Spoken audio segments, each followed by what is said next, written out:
Okay, I think we're on now. We are going to give you the notes for chapter 20. How you doing today?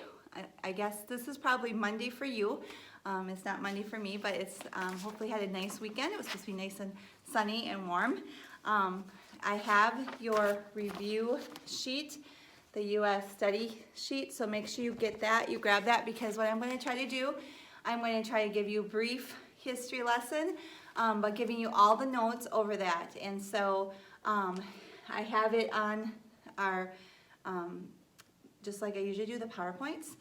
Just one thing on here, as I give you the answers, just fill in the answers so you don't have to do any other work with that. This one date is wrong on here. I just want to show you that. It says the quiz will be on Wednesday, April 23rd, 2020. Well, the 23rd is not Wednesday, the 22nd. So that's the only mistake on there that I saw.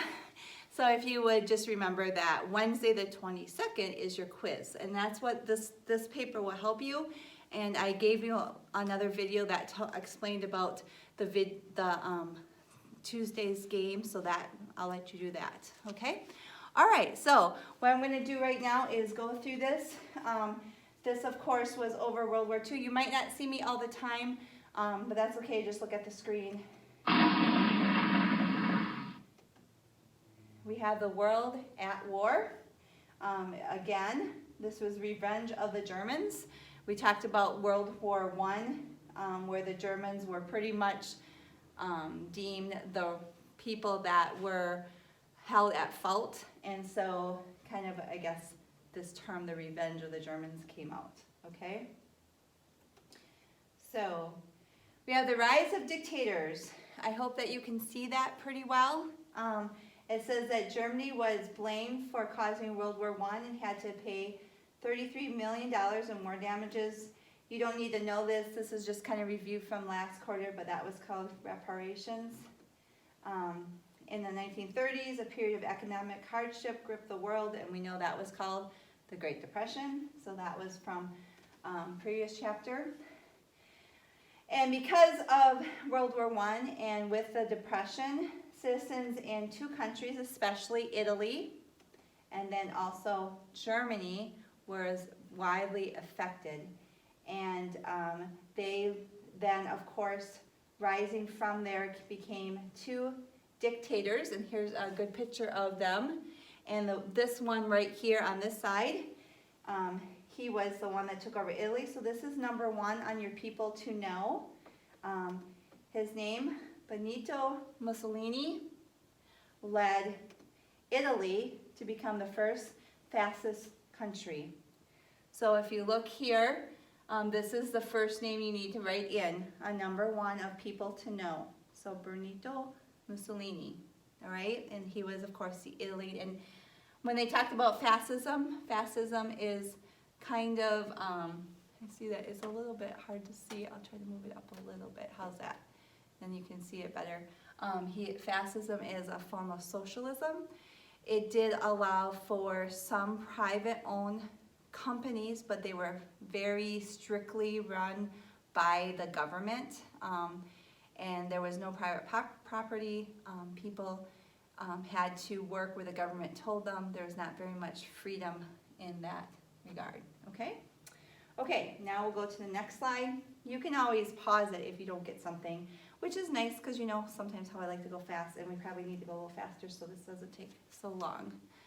Okay, so looking here, first we had the fear about the economy and bitterness about the Treaty of Versailles led to Adolf Hitler, so that's number two, we're up here, Adolf Hitler's Nazi party taking control of Germany. And so I'm sure you've seen similar pictures of his thing, but that's your number two of people to know is Adolf Hitler. Now my slide thing kind of got messed up, so I'm just going to go, we're going to go down here and do this one. And this one actually is found on your number 16, and it's an important event. And you should remember this, but the Japanese attacked Pearl Harbor on December 7th, 1941. So number 16, so yes, it's on the backside, it is the attack of Pearl Harbor, okay? And then, of course, there's Pearl Harbor there. I'm sorry that this kind of got messed up a little bit, okay? Now you can go back to number 3 of people to know. And we know that Jesse Owens was the 1936 Black American Olympian that won 4 gold medals. And of course, Adolf Hitler, because remember, his whole ideology was that the Germans were the superior race. He wanted to exterminate anyone that did not fit his protocol of what the superior race was. And at the bottom was the Jews, and we'll talk about that. But blacks were among also who he did not like. He wanted a pure race. He thought was like the German race, which had the fair skin, blue eyes kind of look. Okay, there's a picture of Jesse Owens. Okay, he was one time deemed the fastest man in the world. So talking about that, we now go to the terms. So this is on the terms number 9. I know I'm skipping a little bit, just kind of going in order of some of the slides that were here. But genocide is the killing of an entire group of people. And Hitler wanted to kill all of Europe's Jews, and this is number 9, and that was called the Holocaust. So that became the Holocaust. And sadly, we know that 6 million Jews died in that. And like I just was talking about, you know, he wanted the perfect race, so blacks, Jews, and different people groups like that, he excluded, and he wanted to exterminate them, actually. Very wicked man. Okay? And then going to number 10, so we said this was number 9. Number 10, the Land Lease Act was the act that was passed by Congress to give generous loans to the Allies, which was supplies and food, so Land Lease Act. Okay?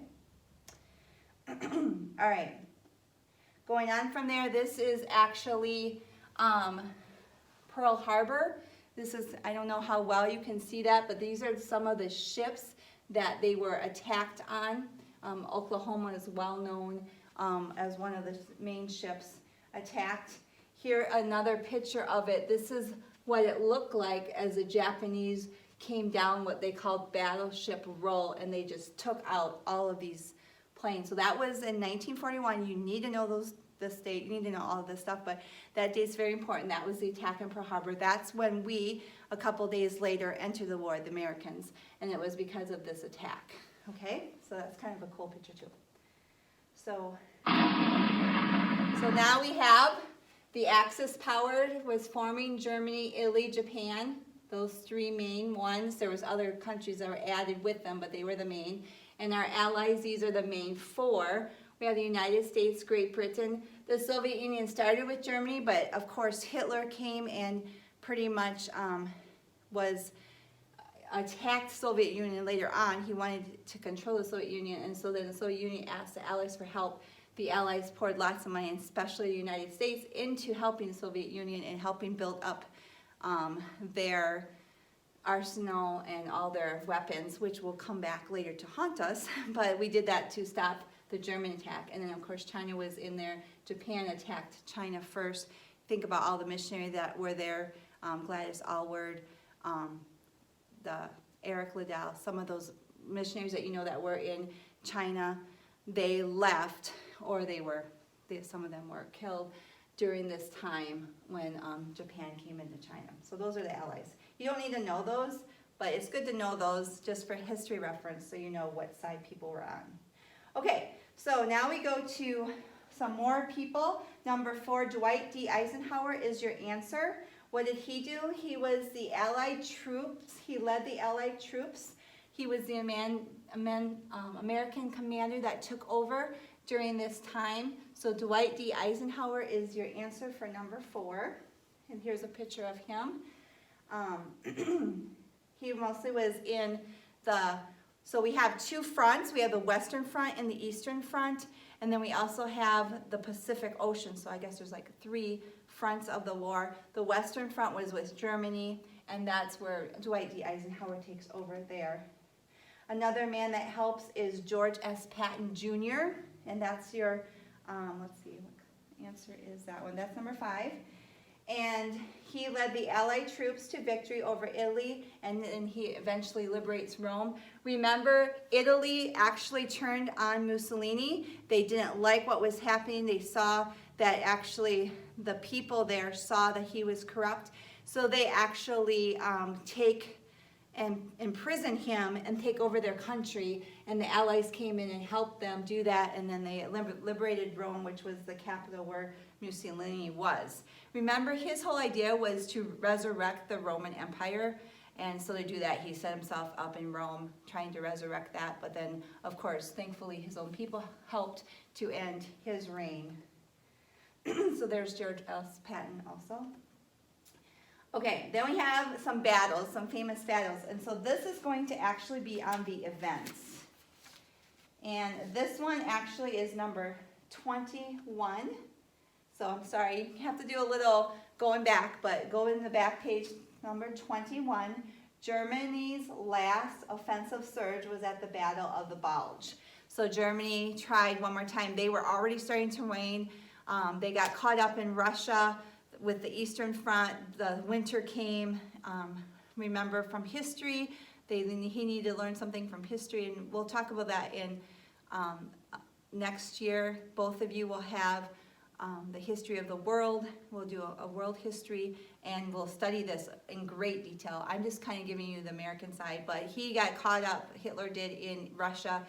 And already, because the Americans entered the war with fresh troops and fresh supplies and a lot more help, the Germans were already waning, and now Italy was gone. And with the Battle of the Bulge, that was Germany's last time to try to attack. And so then we have what was called D-Day, and this is number 20. So it's right above that. I know we're not going in any order, so sorry about that. That'll keep you hopping here so you won't fall asleep on me. D-Day occurred on June 6, 1944, and that's when the Allied soldiers invaded Normandy, France, and they took back Europe, and that was at the shores. My grandpa, so he died when I was in college, but he was actually in World War II, and he would talk about, he was on the Normandy shores and talked about D-Day. So he would, I remember him talking about that. Okay, so then we have the next person on here is Douglas MacArthur. So go back to your people. Yep, keep you hopping. Douglas MacArthur, he's number 6. And what did he do? He said, "I shall return." That was his famous words. I miss doing our quotes, by the way. I could have had lots and lots of quotes, but for time we didn't do that. But he said, "I shall return," and he was the leader of the American forces in the Pacific. Okay? All right, and there's a picture of him. I'm sorry, I'm going to go a little faster because we're running out of time here, but Jimmy Doolittle is number 7. He was the one that led the 16 American B-25 bombers against Tokyo. It was called Doolittle Raid. And then this, let's see, this is him. And then Jacob DeShazer is this man here. And he was the one that was captured in the Tokyo raid. He was put in the Japanese prison camp where he received Christ and came back to Japan after the war to be a missionary. So that was Jacob DeShazer. So you do need to know those two, and that was number 8. Okay, so you're done with the people. You can always go back if you missed something and get it. Okay, Pacific battles. Now we'll go back to the important events. And this one is number 18. The Battle of the Coral Sea was the first battle where the enemy ships did not even see each other. The first battle that happened. They fought each other, but they didn't even see each other. And there's a picture of that. You do need to know that. The Battle of Midway, a very important battle. And that one is, let's see, I have it marked here, number 17. So one above that. The turning point of the war in the Pacific was the Battle of Midway. And here's a picture of that. There's lots of movies made of that. That was a very important event. And then I know I could keep going and talking about things, but for a matter of time, we're going to go faster. So here we go. I could tell you a lot more things about stuff. Okay. Then we had the Battle of Leyte Gulf, which is number 19. And that is where the Japanese lost all the remaining ships and planes. So now you can see their emperor is starting to teeter down. So we're getting close to the end of the Japan also, okay? Beginning of the end, you know what that is, right? The beginning of the end on May 8th, and you need to know that, that is number 22, on May 8th, 1945. That was VE Day, which is Victory in Europe Day. That's when that's celebrated. So think about this, the E is before, that came first. The Victory in Europe came first, so that was on May 8th. So that's VE Day. Then we have the next one. In August of 1945, the United States dropped 2 atomic bombs on Japan. And if you go to number 23, the first city that happened to was Hiroshima. This is an H. If you can't see it, it's a little bit hidden, but Hiroshima was the very first city. And so on number 24, September 2nd, 1945 was celebrated as VJ Day, Victory of Japan over Japan Day. So remember, VE Day happened first, May 8th, and E comes before J, so Europe was tackled first, and then VJJ came second, and that was September 2nd, 1945. And that was because of this atomic bomb. You guys watching that? Are you guys mesmerized by that? I got this off of the internet, this PowerPoint, so that's why it has a lot better details than I usually do, so kind of cool. Okay, then we go to important terms that we didn't cover yet. If you go to number 11, the conflict between communism and Americanism after World War II was called the Cold War. So that's your first answer, or that's the answer for number 11. We also have number 12 was called the Iron Curtain, and that was Russian communist control of all Eastern Europe.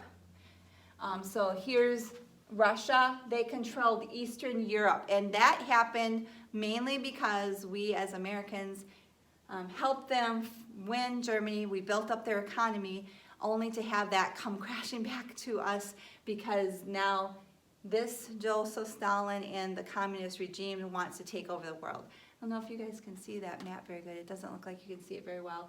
But Russia's here, and there's all these little countries plastered all over here, and that's it. I'm sorry if you can't see it. I don't know. On the camera, it doesn't look like you can see it very well. So sorry about that. Okay. Then we have the Truman Doctrine, and that's number 13. And I'll get to the other ones. What's the Truman Doctrine? It's a pledge given by America to help any free nation from being taken over by communism. So Harry Truman believed to try to stop it. He was willing to help any other country, other nation, and we'll talk about that because that comes into play in a couple minutes here, over with communism. And then our Secretary of Defense, Marshall, he had a plan of the United States to rebuild all of Europe, and that was the Marshall Plan. He wanted to actually help mostly the Eastern European country being controlled by Russia, but that didn't happen because Russia wouldn't allow any help, so it all went to the Western nations, okay? And let's see, that one is number 14. Okay, then we go to the Berlin Wall, which is number 15, and that is the barrier that separated East, which was communism, and West, which is Berlin, which was free, and Berlin. So Berlin is Germany. Berlin is right here. I don't know how well you can see that. There's a star. And so in between, they built a physical barrier, a physical wall. So part of it would be communist and part of it was free. And that lasted until 1989, the fall of 1989. And I'll tell you more stories about that as we get going, but I remember that very well because I think I told you already kind of, but that did happen then. Okay, now going back to the Truman Doctrine where we help any nation, and this is your last answer on important events 26. The Korean War was the conflict between North and South Korea from 1950 to 1953, and Korea, what happened is during the war, North Korea was given to Russia, and we took the western part, and then what happened is that Russia wasn't content. They wanted all of Korea, so they started to go and invade Western Korea and South Korea, South Korea. So we as Americans, and also the UN was supposed to come and help, we came and helped to stop the communism from coming in. And so that is what occurred in the Korean War. Sadly though, all that happened is that we confined communism to North Korea. The general that fought in that war said he could have taken it all over, but the president at the time believed that we should just confine it, so they left North Korea, which is still today communist, and South Korea, which is free. And I have friends that live in South Korea. It's a free country that's free. So that country is torn between the two there, okay? And then one other thing that was on here on hint number 25, what country became a nation in 1948? And this is according to prophecy. God's prophecy came fulfilled. Israel. Israel becomes a nation in 1948. Very, very important in there. Okay, that's all I have for you. Study this. Please try to do the fun game. I hope you do it. I have some fun prizes to give, and I hope it helps you. And then Wednesday you'll take the quiz, and then don't forget Friday you have another quiz. Okay, we'll see you later. Bye.